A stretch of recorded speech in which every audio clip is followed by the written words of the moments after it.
in my 20s, and it was a Rajasthan समृद्ध विरासत है इसकी शान।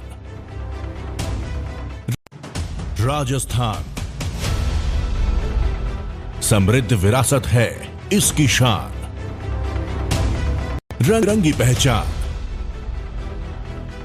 अलवर से लेकर जैसलमेर तक, श्री गंगानगर से लेकर प्रतापगढ़ तक, संपूर्ण राजस्थान को कवर करते हैं हम। राजस्थान की हर खबर देखते रहिए डीपीके न्यूज पर।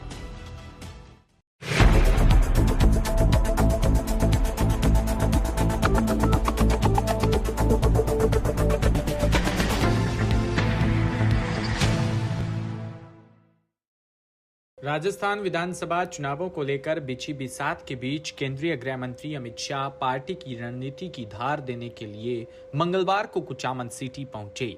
उन्होंने नावा में जनसभा को संबोधित करते हुए गहलोत सरकार पर जमकर हमला बोला। शाह ने गहलोत सरकार को पेपर लीक के मुद्दे पर घेरा और भ्रष्टाचार को लेकर भी तंज कसा।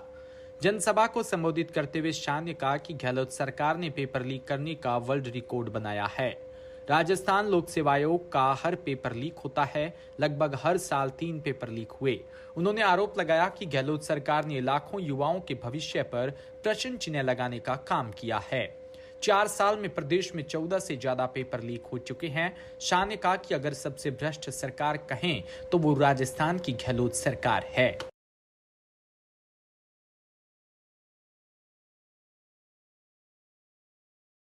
जयपुर में नई दिल्ली आधारित कंपनी कल्याणी कास्टेक लिमिटेड विभिन्न प्रकार के कार्गो कंटेनर और संबंधित कंपोनेंट्स बनाने वाली विशेष कंपनी है। कंपनी द्वारा कार्यशील पूंजी आवश्यकताओं की पूर्ति और सामान्य कॉर्पोरेट आवश्यकताओं की पूर्ति हेतु बीएसई एसएमई प्लेटफॉर्म पर आईपीओ लाया जा रहा है।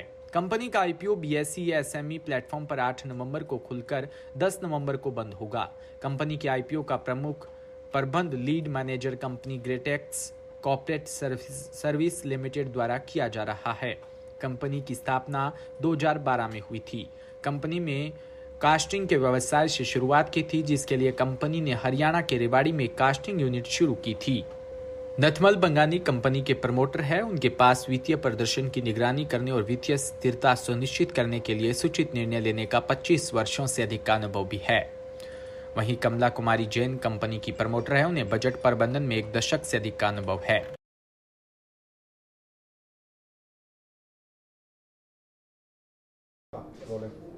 मेरा नाम नरेश कुमार है। मैं managing director Kalyani Castech limited का हूँ। हम लोगों ने कल्याणी कास्टेक लिमिटेड 2014 में एज ए फाउंड्री स्टार्ट किया था। तभी हम लोगों की फ्रेंड्स हैं mister Jay Bangani, he has joined with me कि हम लोगों को इसको आगे बढ़ाना है in terms of money, in terms of equity. उसके बाद फिर 2018 में हम लोगों ने कंटेनर बनाने का काम में डाइवर्सिफाई किया इस कंपनी को।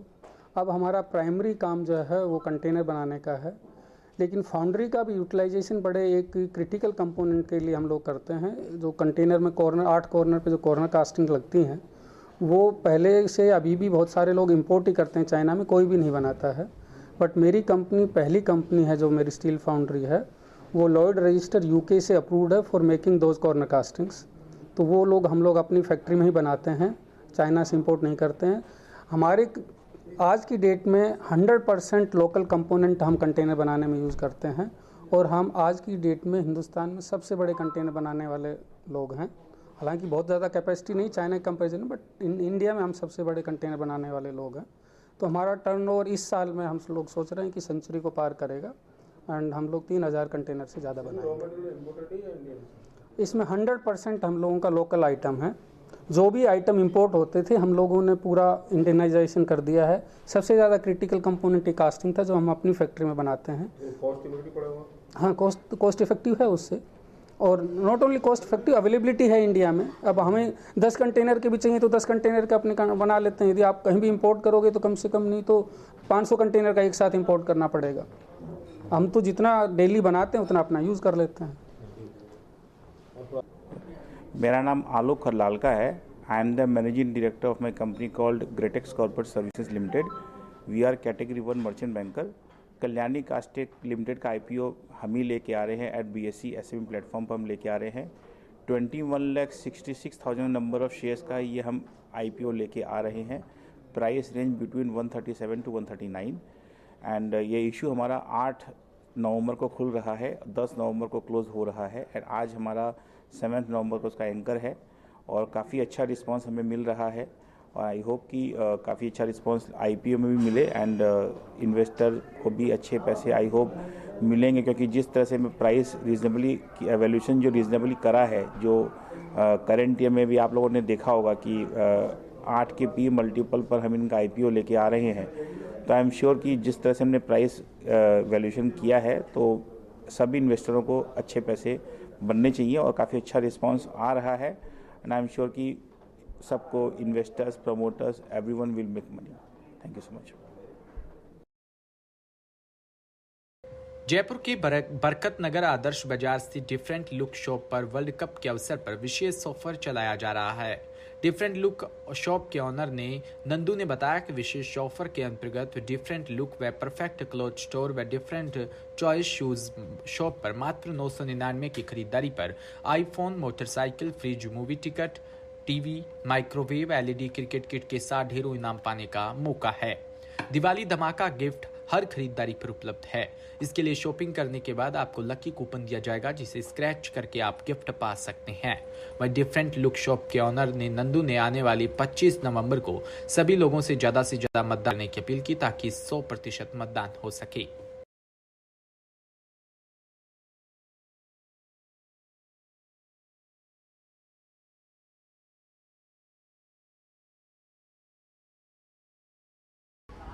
ये दिवाली वर्ल्ड कप वाली हम 999 रुपये का एक दीपावली धमाका ऑफ़र लेके आए हैं और 999 की ख़रीद पर कूपन दे रहे हैं जिसमें ग्राहक को मूवी टिकट निकल रहा है, मोबाइल निकल रहा है और बाइक निकल रही है, एसेसरीज़ के सामान निकल रहे हैं और भी बहुत सारे अन्य आइटम हैं, ढेर आइटमों निकल रहे हैं इसमें। और ये ऑफ़र, इस ऑफ़र का सबको लाभ उठाना चाहिए। दुकान नंबर 301 बरकत नगर, शॉप गली नंबर 7 पे आएँ, ख़रीदारी करें। और ये एक बोनस दिया जा रहा है ग्राहकों को। हमारे ग्राहक वैशाली नगर से भी आते हैं, मानसरोवर से भी आते हैं, वरुणपत से भी आते हैं, GT, वर्ल्टेड पार्क, मालवीय नगर, काफ़ी जगह से हमारे ग्राहक जुड़े हुए हैं। उनको ये दीपावली का गिफ्ट दिया जा रहा है और हमने ये ऑफ़र लगाया है, इसका सब जने लाभ लेवें और ज़्यादा से ज़्यादा आके इस ऑफ़र का लाभ उठावें। ये ऑफ़र हमारे को आज 10 दिन हो गए चालू करे और हमने अभी जो 1000 इसके वाउचर छपवाए और वो वाउचर हम सब ग्राहकों को दे रहे हैं और इसमें काफ़ी ग्राहकों को भी उत्साहित हो रहा है। ग्राहक भी इस ऑफ़र से ज़्यादा उत्साहित है और ख़रीदारी कर रहा है।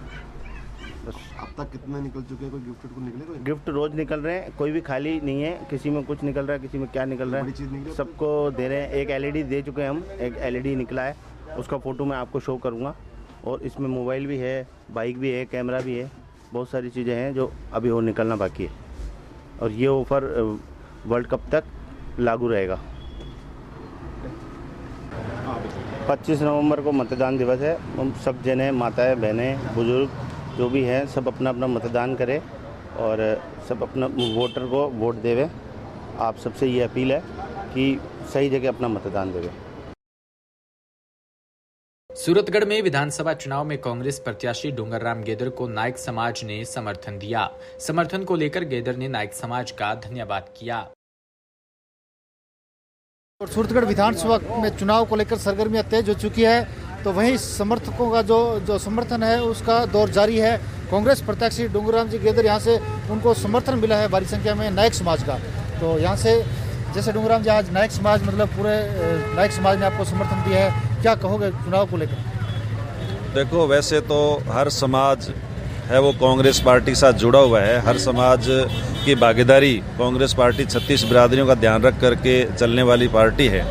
और इसी तरह से आज भी जैसे इधर समाज के लोगों को, जो जैसे सराय श्रीनगर के अंदर श्री सोनलाल जी नायक को, उधर अनूपगढ़ के अंदर बहन शिमला नायक को जो टिकट दी गई है, उसका धन्यवाद करने के लिए इधर समाज के लोग आए हैं।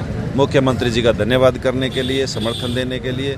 तो आज हम लोग इस तरह के जो जातियां हैं, पिछड़ी जातियां हैं, ये सारी की सारी एकजुट होकर के और कांग्रेस पार्टी को जिताने का काम करेगी और कांग्रेस पार्टी के साथ लग करके और कांग्रेस पार्टी को मजबूत करने का काम करेगी। इनके जो समाज के अध्यक्ष हैं, नायक समाज के सही राम जी, वो भी हमारे साथ हैं। आज जैसे रघुवीर जी नायक, तो जैसे आज मतलब नायक समाज ने पूरे सूरतगढ़ के जो आज डूंगराम जी को समर्थन दिया है, क्या कहोगे इसको? जो आज हम समाज के लोग यहाँ पहुँचे हैं, हम अशोक जी गहलोत मुख्यमंत्री साहब का यहाँ पर धन्यवाद करने के लिए पहुँचे हैं कि हमारी जो गरीब समाज है, अति पिछड़ा समाज है, उसको मान सम्मान रखते हुए उन्होंने हमारे समाज को 2 टिकटें दी है, रायसा नगर और अनूपगढ़। उसको लेकर हम कांग्रेस प्रत्याशी के मार्फत मुख्यमंत्री जी को यहाँ पर धन्यवाद करने के आए हैं और हमने यहाँ पर इनको धन्यवाद लेटर सौंपा है। तो ये चुनाव है, कैसा चुनाव रहेगा अब की बार? जैसे कांग्रेस लगातार हार रही है, क्या मानना आप? लगातार मुख्यमंत्री जी जो योजनाएं हैं उनको लेकर पूरी की पूरे समस्त जो सर्व समाज है, 36 कौम है, बड़ी प्रभावित है। और जब उनकी योजनाएं देखते हैं तो सबकी बड़ा दीवानगी हुई है। और अब की बार मुख्यमंत्री जी द्वारा फिर कांग्रेस सरकार लाएंगे और इस देश में द्वारा फिर खुशहाली को आगे बढ़ाएंगे। ये पूरे 36 कौम का सपना है और 36 कौम यहाँ पर कांग्रेस द्वारा सरकार रिपीट करेगी। तो ये थे हमारे साथ डूंगराम जी, जो प्रत्याशी और नायक समाज का बहुत बड़ा इनको समर्थन मिला है। ये तो आने वाला वक्त बताएगा 2023 का चुनाव कैसा रहेगा, सूरतगढ़ का विधानसभा का नेतृत्व कौन करेगा। तब तक देखते रहिए डीपी की न्यूज़। दौसा से खबर, जहां कांग्रेस, बीजेपी और एएसपी तीनों ने एक ही बार फिर दौसा विधानसभा क्षेत्र से त्रिकोणीय संघर्ष के मोहरे बिछा दिए। बीजेपी और कांग्रेस दोनों ने पुराने चेहरों पर दाव खेला, जबकि बसपा से रामेश्वर गुर्जर तो वहीं एएसपी से राधेश्याम नांगल को अपना प्रत्याशी बनाकर मैदान में उतारा। राधेश्याम नांगल के ताल ठोकने से सियासी गर्मी तेज हो गई और टक्कर मुकाबले की हो गई है। ऐसा माना जा रहा है कि क्योंकि मुरारी लाल मीणा अशोक गहलोत की जन कल्याणकारी योजनाओं पर दम भरते नजर आ रहे हैं, तो वहीं शंकर लाल शर्मा का मुद्दा भ्रष्टाचार, पेपर लीक, महिला उत्पीड़न और दौसा में पेयजल व सीवर लाइन आदि है, तो एएसपी के राधेश्याम नांगल का मुद्दा स्थानीयों का है।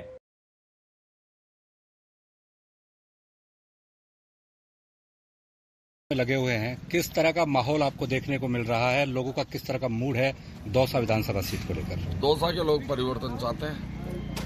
सबको ये लगता है कोई अपना आए, लोकल आए।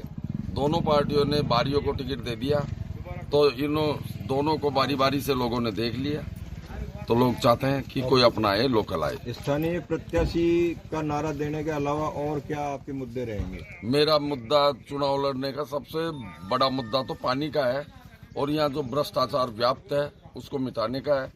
यहाँ रोज क्राइम बढ़ रहा है, कई तरह अपराधियों को पनाह दी जा रही है। यहाँ बहुत ज्यादा, यहाँ कई बार हत्याएं हो गई, किसी ने कोई सुनवाई नहीं करी। दौसा विधानसभा सीट के मुकाबले को आपने त्रिकोणीय बना दिया है। ऐसे में आपको खुद को क्या लगता है कि आपकी टक्कर बीजेपी प्रत्याशी से है या कांग्रेस प्रत्याशी से? मेरी बीजेपी से है, कांग्रेस तो टक्कर में ही नहीं, वो तीसरे नंबर पे है। तो क्या लगता है आपको कि पिछला जो कार्यकाल रहा वो शंकर लाल जी वाला कार्यकाल बेस्ट रहा या मुरारी लाल जी वाला रहा, या दोनों ही कार्यकाल? दोनों का बेस्ट नहीं रहा। यहाँ कोई लोकल प्रत्याशी नहीं आया। आपकी प्राथमिकता क्या रहेगी जीतने के बाद? मेरी प्राथमिकता ये रहेगी, मेरे लोगों को सबको कनेक्ट करके और बढ़िया यहाँ माहौल स्थापित करेंगे, दौसा में भाईचारा बढ़ाएंगे। अभी आप जगह जगह प्रचार प्रसार कर रहे हैं, तो किस तरह की समस्याएं ग्रामीण आपको बता रहे हैं और उनकी समस्या के समाधान के लिए आप क्या कुछ उनको आश्वासित कर रहे हैं? आश्वासित कर सकते हैं, इसके अलावा तो हमारे पास कुछ है नहीं। लेकिन पानी की सबसे बड़ी समस्या बता रहे, हर गाँव में पानी की बहुत बड़ी समस्या है। पूर्व में आप जनसंकल्प यात्रा भी निकाल चुके हैं और लगातार आप संपर्क पर हैं, तो आपको किस प्रकार का जन समर्थन मिल रहा है? जन समर्थन खूब बढ़ चढ़ के लोग हिस्सा ले रहे हैं और सब गले लगा रहे हैं, भाईचारा और प्रेम बढ़ा रहे हैं। सुनने में आ रहा है कि बहुत बड़ी सभा आप यहाँ करवाने जा रहे हैं दौसा में, तो इस तरह का कोई कार्यक्रम की रूपरेखा तैयार हुई है कि कोई बड़ी चल रही है? बड़े विचार चल रहा है, अभी ऐसा कोई फाइनल नहीं किया, अब करेंगे फाइनल आजकल में। और आपको ये बता दूं, आप कह रहे हो काफिला बढ़ता जा रहा है, अब तो मेरे भाइयों को कह दो कि जो तुमने अनाप शनाप लूटा था, जो तुमने कमाया अनाप शनाप जनता का, हो सकता है सचिन को बेच के भी कमाया हो, जो लूटा था उस पैसे को बचा के रखो, वरना तो ये खर्च करके बाहर भगोगे। 100% जनता बीजेपी को जिता के देगी। चुनाव प्रचार के दौरान ग्रामीण किस तरह की समस्याएं आपके सामने रख रहे हैं और उनके समाधान के लिए क्या आप? देखिए, वैसे तो छोटी मोटी समस्या है, लेकिन उससे ज्यादा ग्रामीण इस बात को जानते हैं कि शंकर शर्मा आएगा तो हमारी समस्याओं का निदान करेगा। ये इनको विश्वास है, इसी विश्वास के करना चाहिए। दौसा में कांग्रेस की स्टार प्रचारक और कैबिनेट मंत्री ममता भूपेश को उनके क्षेत्र में लगातार भारी विरोध का सामना करना पड़ रहा है। ममता भूपेश ने अपने जनसंपर्क कार्यक्रम का शुभारंभ किया तो खिरली गांव में उन्हें युवाओं का भारी विरोध झेलना पड़ा। उन्हें काले झंडे दिखाए। विरोध को देखते हुए मजबूरन उन्हें वहां से खिसकना पड़ा। उनके काफिले को भी लोगों ने जगह जगह नारेबाजी कर काले झंडे दिखाए। कांग्रेस ने अपने स्टार प्रचारक की सूची में ममता भूपेश को भी शामिल किया था, जो पूरे प्रदेश में घूमकर कांग्रेस का प्रचार करेगी, लेकिन उन्हें अपने क्षेत्र में ही भारी विरोध का सामना करना पड़ा।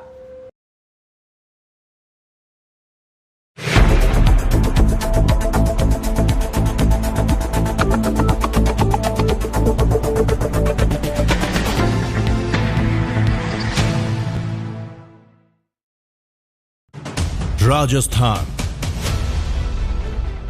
समृद्ध विरासत है इसकी शान।